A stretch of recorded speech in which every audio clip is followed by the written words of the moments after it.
So, good morning, everyone. I think we can start.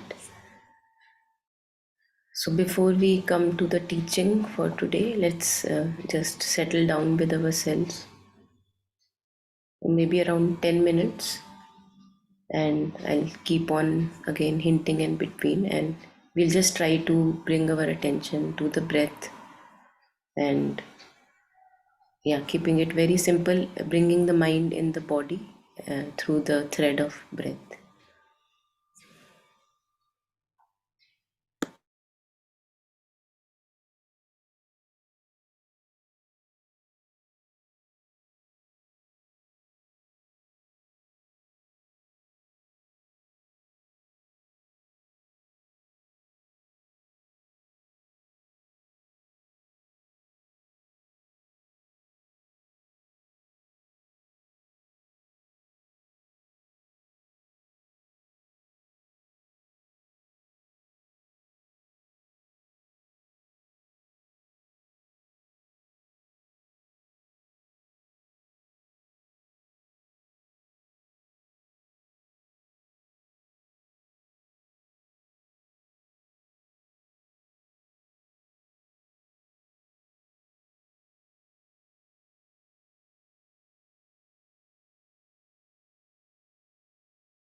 And as we know, we don't have to push away thoughts or anything. It's just that right now, the only attention is on the breath, enjoying the mindfulness of breathing.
The rising and falling of the tummy, we can bring our attention to.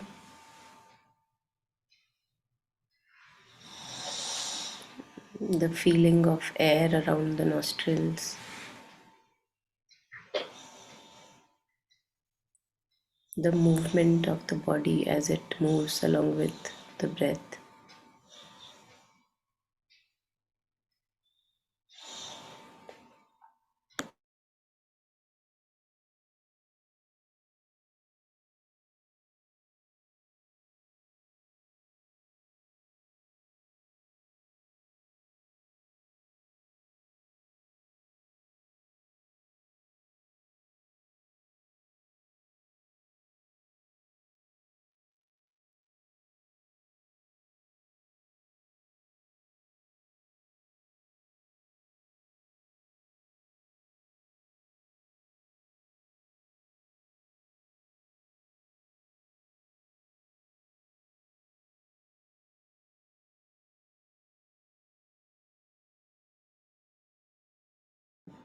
And being in an alert and yet relaxed state doesn't have to become dull. And the moment it becomes dull, we become again alert. And the mind is home in the body. I am home.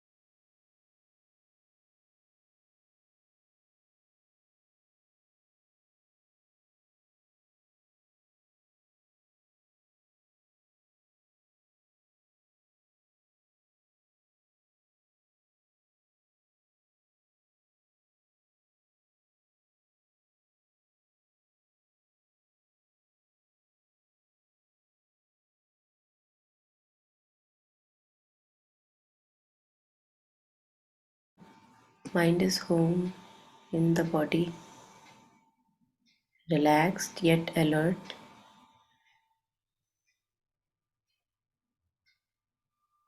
And the moment one becomes dull, one becomes alert again.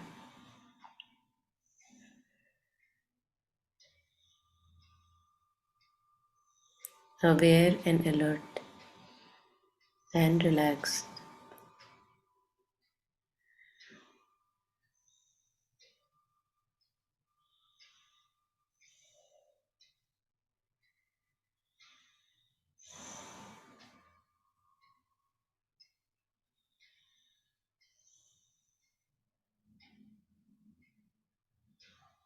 Fully aware of the body and its movements.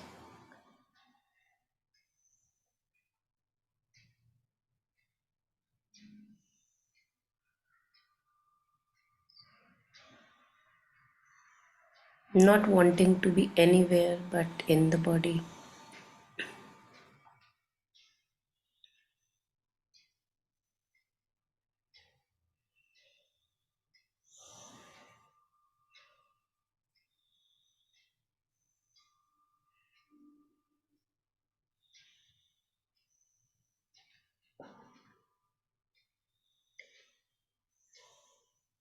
So we'll just continue being with the breath for 2 minutes more, and then we'll listen to the teaching.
So, as we can see, it's not very difficult to bring the mind to the present moment. We can do it.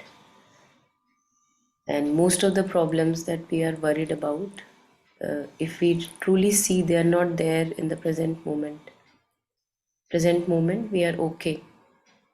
We can still go through whatever is there.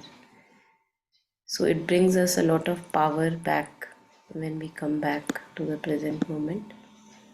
And today we have a teaching of Ajahn Amaro, where he's talking about how to live happily in the present moment. So let's see. It's about 9 minutes long.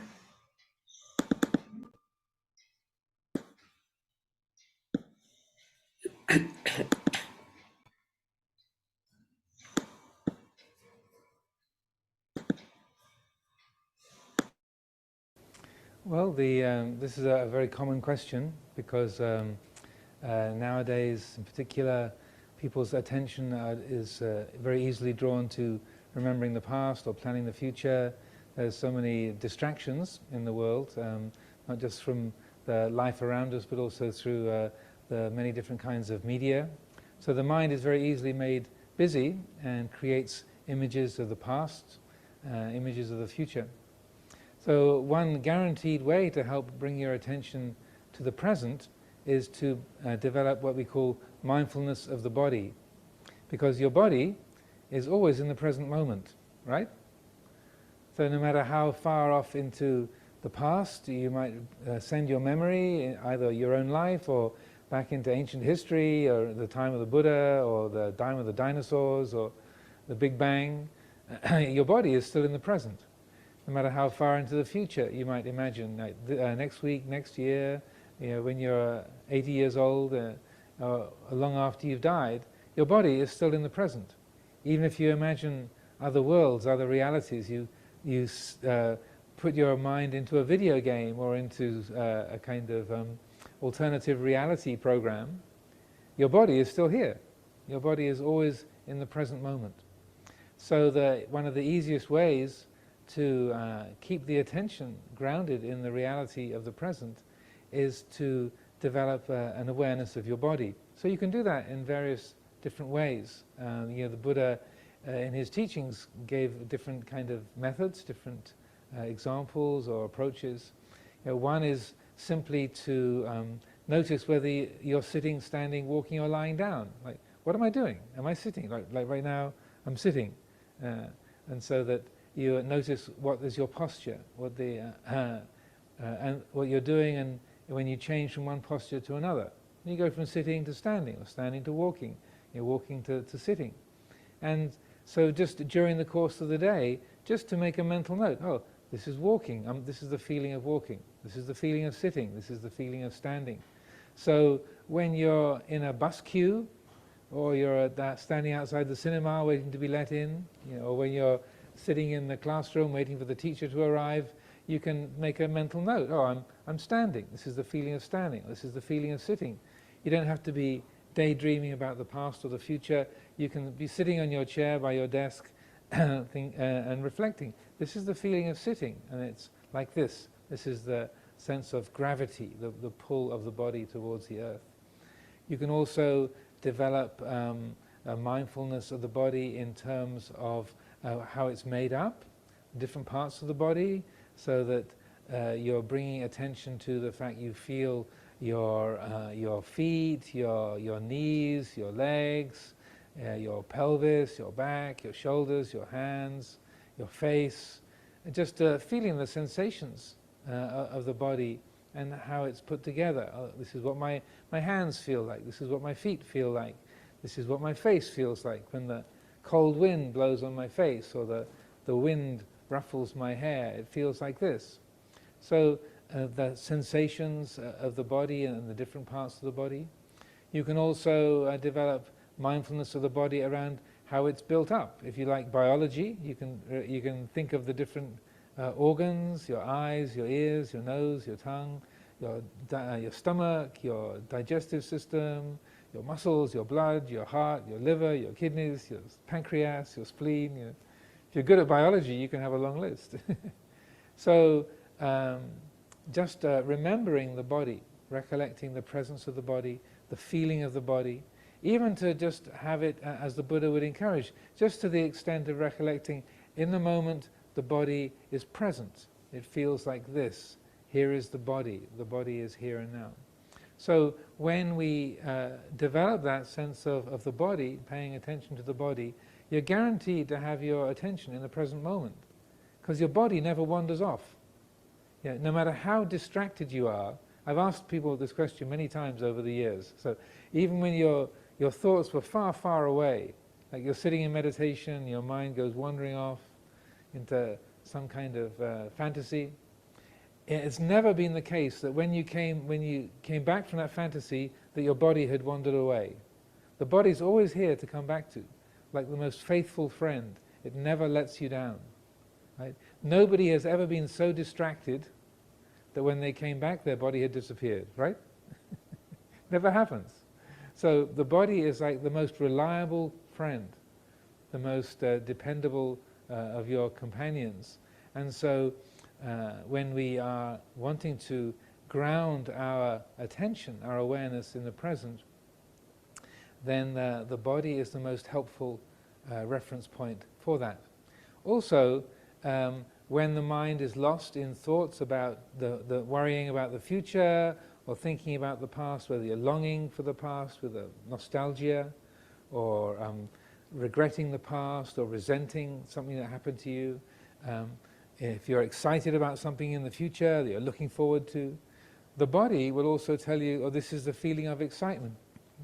When I'm excited, it feels like this. When I feel angry with the way someone spoke to me, anger feels like this. When I feel nostalgia, oh, that was such a beautiful holiday, it was a perfect place, the sun was shining and the sea was so blue and the fishes were so bright and colorful, that, oh, that feeling of longing and nostalgia, it feels like this. And you notice that every mind state, every emotion has a different set of feelings that we can experience in the body.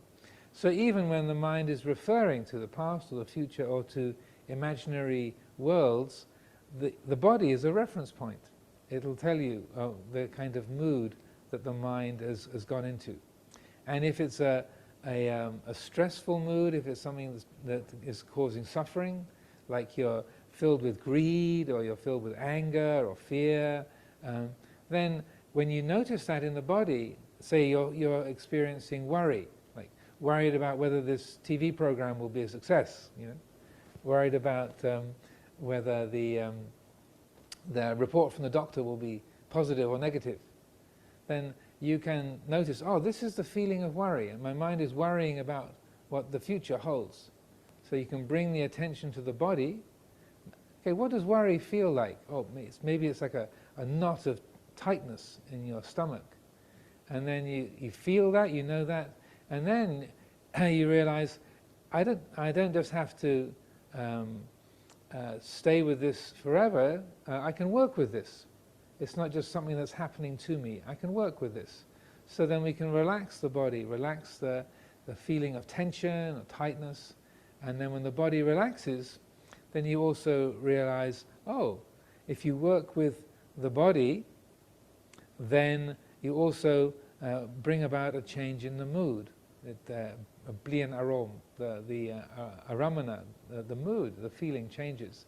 So you find when you relax the body and let the body be more comfortable, be more at ease, then, oh, look at this. The feeling of worry has started to fade away. It maybe has gone completely. So I would find if I was worrying about something, and then I would notice that, and then stop, relax the body, and then I'd ask myself, so what was it that I was worrying about? And then, oh right, take me 2 or 3 seconds to remember to put the problem back together. Because if the body is relaxed and is really at ease, it's very hard to sustain a good worry. The tension in the body maintains the mood. So similarly with anger, with fear, with greed or lust, if the body is relaxed and at ease, is sort of peaceful and but energetic, then you find that those, what we call afflictive emotions, can be recognized and can be let go of.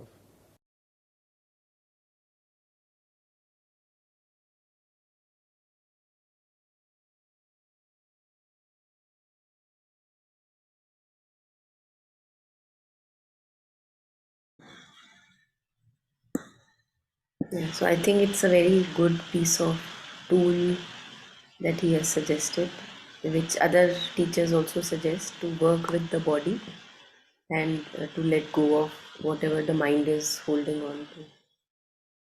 Yeah, any thoughts before we end, anyone?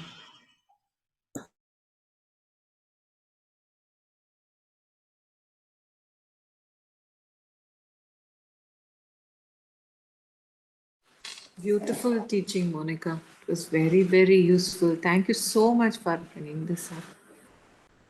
I never used to realize, See, he gave a beautiful connection with worry and the tightness in the body. We did never even understand why some unease is happening in the body. It was really beautiful, a big eye opener for me. Thank you so much. Yeah. Yeah. Thank you. Yes. Great start for the day. Thank you. Great, yeah. True. Yeah. Anything else, anyone? So, if we are able to understand what is going on in our body, then with that we can relate to the mind or the vice versa. That is what Yeah. he said, right? So what he was suggesting, there is other teachers also have suggested that, for example, you are worrying. Mm. In worrying, there are a couple of elements that are present. First, there is a storyline Mm.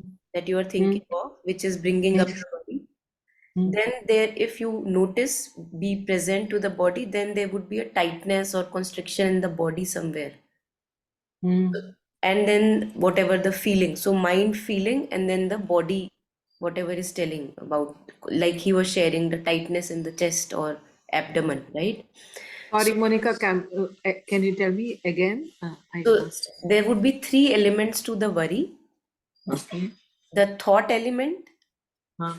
the storyline, Mm. then the feeling, Okay. sadness or sorrow or whatever, Yeah. anxiety, and then the physical sensation of worry, Okay. Okay. which is Okay. what he was pointing at, the physical sensation of the worry. Okay. So you can approach it to any which ways, but this one that he was suggesting was to resolve it through the body. So Oh, you, for a moment, you ignore the storyline, okay. you ignore the feeling, Hmm. and you come back to the tightness in the body, constriction in the body of the worry that it's creating, right? So Okay. you Oh, breathe through it. You say to yourself, okay, I am feeling tight in the body. This is what the worry is creating, and I'm going to stay with this tightness. Breathe through it. So you okay. don't do anything else. You don't attend it to it in the mind or feelings. You attend it in the body. Okay. So you stay, Oh, you breathe through the tightness. You keep breathing through the tightness. You keep breathing, you keep breathing, you keep breathing, like you're holding a child's hand when he's not well. And slowly you realize when you stay long enough, then the worry is not there, the sadness is gone, and the tightness in the body is also resolved. beautiful. Yeah, it is, it is. Yeah. Beautiful, Monica. Thank you. Yeah. Really touched about this. Yeah. Yes. Many problems will be solved if we look at this way. Yes, because most of the time we try to solve it here. Yeah. And here it only gets loopy and entangles itself. So Mm-hmm. when it starts here and then we go in the body, okay, now I'm feeling not easy in the body. And you stay with that unease and breathe through, keep breathing through that unease. Then this and this is resolved automatically. This is how one can work. It's a beautiful way. It works really well. Yeah. Monica, if you can share this I link, will do that. Yes. Yeah. Yeah. useful. And if we listen to it, 2-3 times, it will be Yes. just Yes. good. Yes. Sure. Sure. Yeah. Thank you. Yeah, anyone else? Anything before we end?